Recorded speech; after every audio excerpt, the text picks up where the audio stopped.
बोलिए सत्य सनातन धर्म की जय हो। सबसे प्रथम गुरु वंदना के साथ गुरु भगवान के चरणों में बार बार प्रणाम। आज बहुत ही सौभाग्य पर्व है, हमारी माता जी भी पधारे हैं।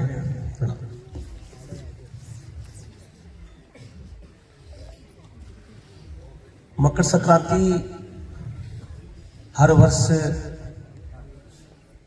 हर व्यक्ति हर विश्व के कोने कोने में मनाई जाती है और इसमें विशेष गौ माता एवं सूर्य भगवान की पूजा की जाती है। साक्षात सूर्य भगवान इसी ब्रह्मांड में वो शक्ति है,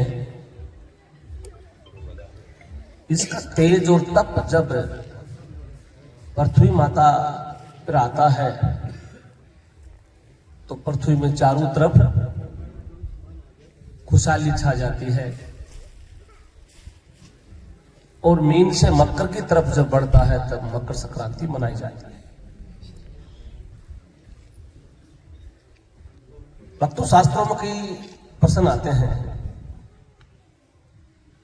कि पशु पक्षी जीव जंतु तो और बहुत हैं, लेकिन गाय की पूजा क्यों की जाती है?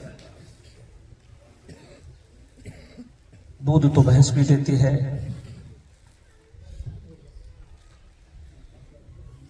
दूध तो बकरी भी देती है, लेकिन गाय को मां का दर्जा दिया गया है। एक तो धरती माता जिस पर हम सब लोग हैं, उससे प्रथम जन्म देने वाली माता जिसकी कोख से हाड मास से हम पले हैं और संसार में आए हैं, पृथ्वी पर पैर रखा है, जन्म देने वाली माता। उसके बाद धरती माता, धरती माता के बाद गंगा माता। नदियां तो बहुत हैं, जमुना को जमुना जी कह देंगे, सरस्वती को सरस्वती जी कह देंगे, लेकिन गंगा जी को गंगा मैया मां। इस प्रकार ही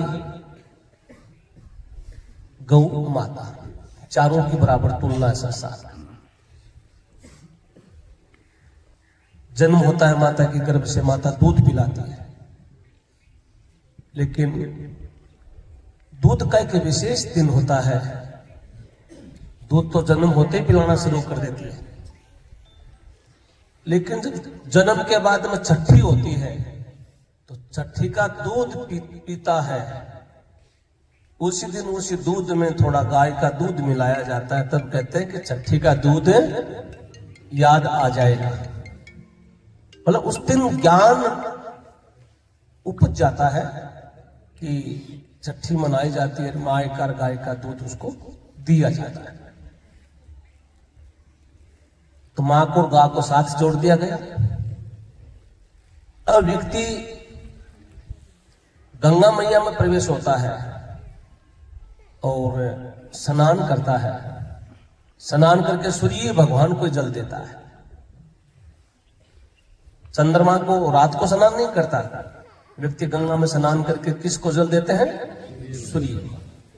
तो वो ही घूम करके क्या हुआ? सूर्य सर्वश्रेष्ठ। जिसमें सूर्य का तप होता है, सूर्य तपता है, और सूर्य नमस्कार के साथ व्यक्ति सूर्य प्रणाम करता है, उसका सूरज हमेशा उदय रहता है, अस्त कभी नहीं होता। अस्त नहीं होता, इसलिए मकर संक्रांति मनाई जाती है।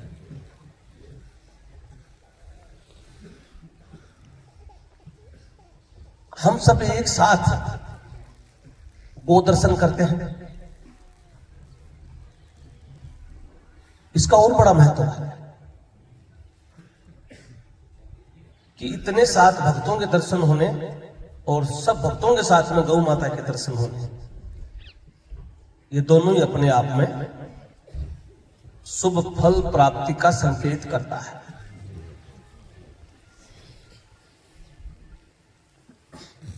ये ज्ञान भक्ति से उत्पन्न होता है और ज्ञान से विज्ञान बनता है, और विज्ञान भी मानव कल्याण के लिए प्रकृति कल्याण का कार्य करता है, और भक्ति रूपी ज्ञान है ये संसार का संतुलन बना करके रखता है। और संसार का जब संतुलन बनता है तब मानव का भाईचारा सब कायम होता है। इसलिए आपसे एक बात जरूर कहना चाहूंगा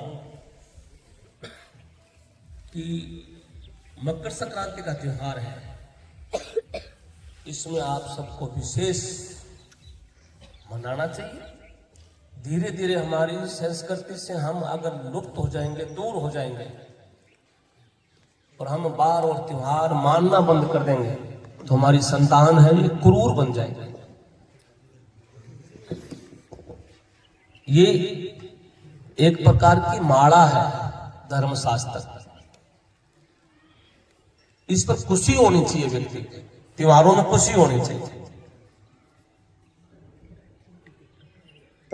और जब ये खुशी है उमंग में बदल जाती है, उमंग कोई भक्ति का है।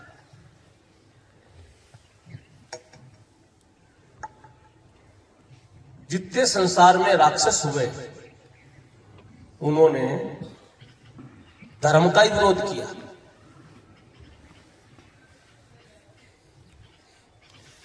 जितने संतों ने तपस्या की, उनकी तपस्या भंग करवाने के लिए, तोड़ाने के लिए राक्षस युवक पहुंचे। एक प्रसंग आता है